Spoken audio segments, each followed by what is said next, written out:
Hi, welcome to my channel. So today I wanted to talk about the books that I've read so far in April because I've read quite a few, so I thought I'd do like a mid-month wrap-up, which I normally do, but if I hadn't read enough I wouldn't do, but since I have, I will. That was very convoluted. It's not that complicated. So far this month I've actually already read 10 things, although 6 of those things are graphic novels from the same series. So technically I think they should probably only count as one, but still, that's 5 things in half a month. That's probably about what I've been reading lately, but it's way more than I thought I would be reading when I kind of made my yearly goals at the start of the year, so I'm pretty happy with it. So the graphic novel series that I was reading is Saga. I put this cover first because it's the one I think is the best one. I probably like these characters more than the main characters, which is this couple. So this couple basically are from these two warring races. The war has kind of broken out across the galaxy universe. Not really sure on the scope of space, but it's spread out across all these different planets. And then these two have ended up hooking up and having a child, and they're kind of on the run. I do like this series. There's definitely some characters that I really like, and their relationships I really like, and some of the concepts of the world is really cool. But there's also kind of this thing where it's constantly trying to be, I don't know why I'm trying to lift this up, but it's so heavy. Anyway, they're constantly trying to be funny, and most of the humor is just kind of like dick humor. Like, it's just kind of crass, and I don't really enjoy it. I don't think it adds a lot to the story, and I really wish they'd just get on with the story. Especially, so this baby is kind of growing up through the series. Let's find a picture of her. Here we go. At the end of the 5th book, she's like kind of growing up, and there's this other character, I guess the girl here, and there's also this robot race in the sun there, and I kind of get the feeling the story is going to go towards what happens with them, but like 6 volumes in and they're only just growing up, and I kind of just want to get to the main event rather than this nonsense. That's how I feel about it. I'm somewhat worried that we're never going to get to the main event. So I'm enjoying it, but I am a little bit frustrated because I think it could be a lot better than it is. So yeah, that's graphic novels. I also read a couple of audiobooks. So the first one that I read was Ready Player One. I've been meaning to go and watch the movie, which is the whole reason why I re-read it, re-listened to it. No, not really a re-listen. I'd read it before, now I've listened to it. Planning to go see the movie, but who knows when I'll actually do that. I'm really bad at going to see movies. I just always end up with other stuff I'd rather do. But it's still a plan to go and see the movie so I can compare it. I think I still definitely enjoyed it the second time. Wade can be a bit of an annoying character. I think last time I was really annoyed about how he was such a like fandom snob and like looked down on people who didn't know as much about a fandom as he did. This time I was definitely frustrated with his crush on this other girl and how it just seemed, even it's not really true because there was a whole bunch of like relationship building they did that was kind of like off camera, like it was mentioned very briefly, but because we didn't really go through a lot of that, it just felt like he was madly crushing, and he was, before he really even met her, he was like madly crushing about her, like she's the most beautiful, perfect girl in the world, and it's just completely baseless. He doesn't even know her. And I think because the other audiobook that I ended up listening to in the middle of that, because I did like a 24-hour readathon, and I listened to a different audiobook in the middle of Ready Player One, and that was also a guy with this like completely baseless crush on a girl where he thinks she's completely flawless because he's in love with her, and I just kind of hate that perspective, so that frustrated me this time. But the overall story is good. It's just some of the things about the main character are a bit annoying. So yeah, that was Ready Player One, which is by Ernest Cline. Did I say that? Who knows?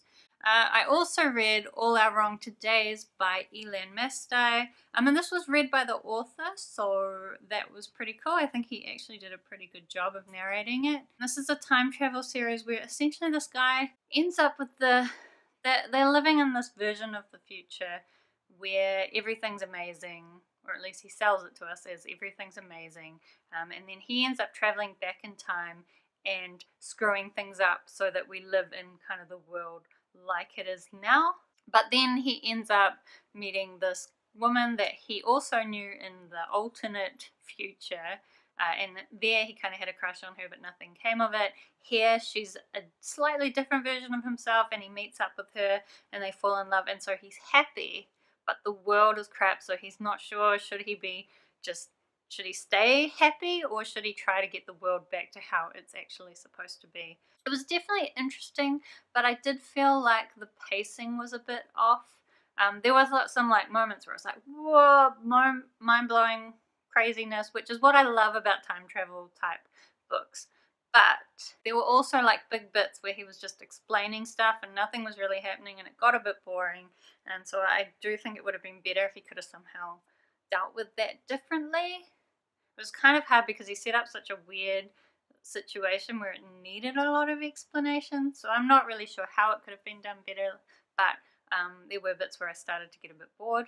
I also wasn't really particularly satisfied with the ending, even though I kind of like the message, but it just felt a bit weak.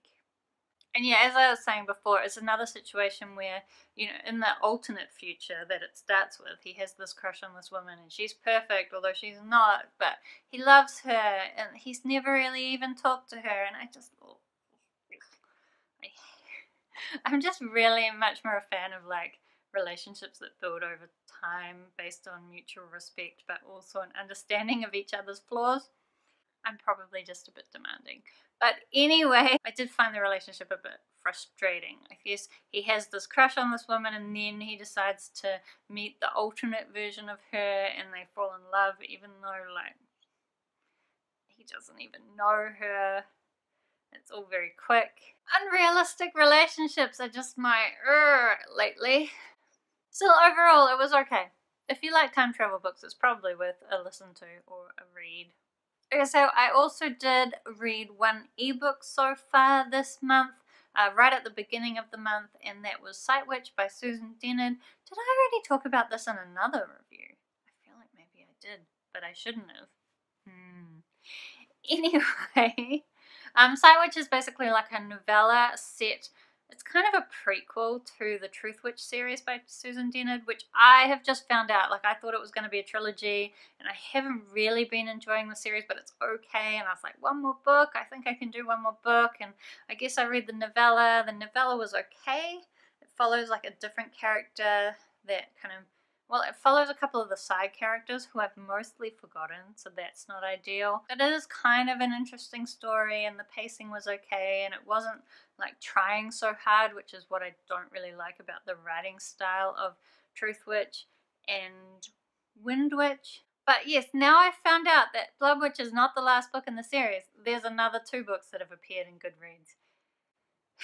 And that makes me worry, is it a 5-book series? Do I just need to make it through another 3 books? Or is this going to be an ongoing, goes forever series? And now I'm just not really sure whether I should continue with the series, because I was okay with committing to 1 more book, but if you don't really like a series, then why would you commit to heaps and heaps of books? But then I know that I'm not great at DNFing stuff. I always kind of feel like I'm missing out, or I have a fear of missing out, so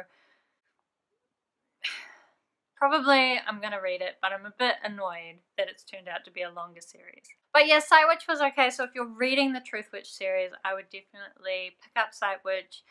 It probably does provide some information that's going to be relevant to the rest of the series, although, as I said, I don't really remember the series that well, so don't listen to me, I don't know. Then lastly, also in the 24-hour readathon that I did, I read Magic Burns by Ilona Andrews, so this is the 2nd book in the Kate Daniels series. I'm doing a reread of the whole series in preparation for the 10th book, which is coming out later in the year. So this is my most favourite series ever, so 100% not surprising that I loved it again.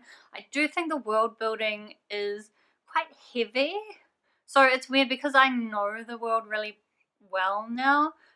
It's fine, I can take it, but I kind of feel like I could see how people who aren't ready or aren't used to like kind of big world building might be quite overwhelmed by this, which isn't kind of my perspective when I first read them, so maybe I'm just like delusional. I'm not really sure, but regardless, I really enjoy this series. It basically follows Kate Daniels, who's this mercenary in this world where magic has started to come back, and when magic comes back in waves, technology no longer works. And this has kind of led to the world being quite a weird and screwed up different place. Kate Daniels in this book, basically she set herself up kind of, she's a mercenary, but she's also a detective in this kind of like police type unit.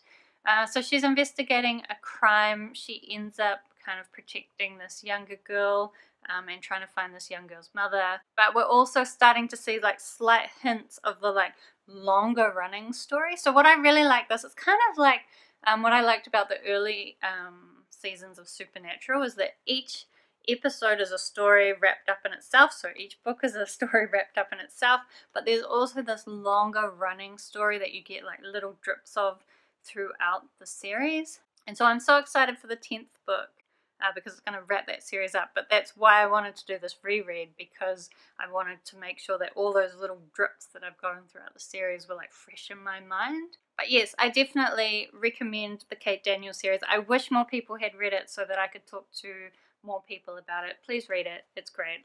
I love it. So yeah, that is all the books that I have read so far this month. I think I'm probably not going to read quite that much in the second half of the month. I'm going to try to take my reading a little bit slower, like intentionally slower, so that I can focus on some other things. But hopefully I'll still get through a few things. But even if I don't, I've read quite a lot this month already, so I'm pretty happy with that. Let me know if you've read any of those books and you would like to talk more about them down in the comments. I hope that your reading month is going really well, and I will see you next time.